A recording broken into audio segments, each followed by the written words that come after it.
Hi, I'm Gracie X, and I have been getting emails about just questions about ethical non-monogamy. You can email me at graciex.com. And so I wanted to do a video on all of the different varieties of ethical non-monogamy. So the first one is polyamory. What is polyamory? I love the word polyamory. Loving many. How could this be a bad thing? This is a great thing. Polyamorous communities, when I think of polyamory, I think of people who are in love with other people, having sex with other people, both, and they're creating a community. They're really creating deeper long-term connections. Another varietal of ethical non-monogamy is swinging.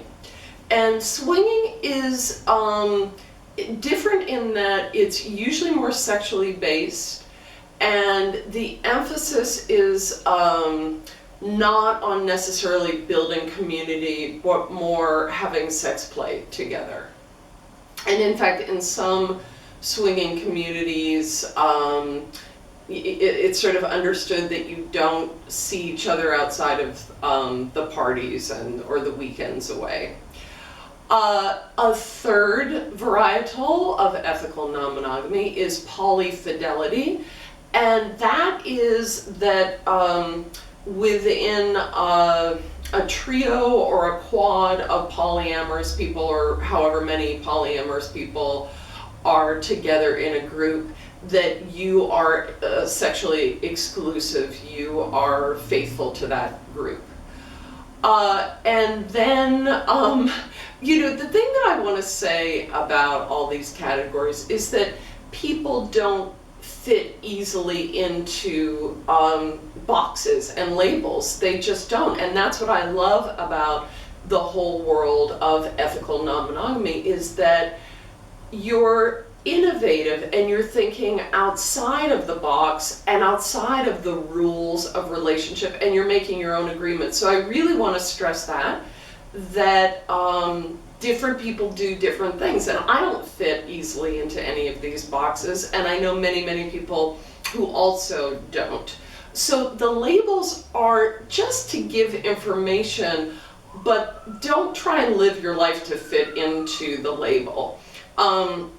I also just wanted briefly to talk about different communities that sometimes are polyamorous. The Kink Community is sometimes polyamorous. I know kink couples into BDSM who, what I love about the Kink Community is people are really knowledgeable about what turns them on, and they may say to their partner, do you want to do this? And their partner says, no, it doesn't really turn me on. And they say, well, do you mind if I make a date with someone and go off and do that? And they go off and do that. So a form of, is that swinging? Is that poly? Kink people tend to have a really, sometimes a great community. So another community that sometimes does poly is the Tantra community. I love Tantra.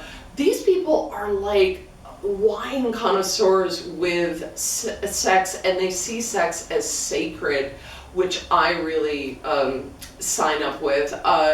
And it is, I think, one of the few communities that has dakinis, which you can hire, which are like sex experts, sex healers, sex therapists, sex priestesses and priests, and I just think they're an incredible community, which sometimes is polyamorous. The Pagan Community, go Pagans, one of the few religions that is really sex positive, and as part of some ancient rituals, sex is involved, so it's a form of polyamory. Certainly not everyone in the Pagan Community is polyamorous, and many are not, but it is a community that is somewhat accepting of polyamory. Those are my thoughts and categories, and I hope you're having a wonderful day. Namaste.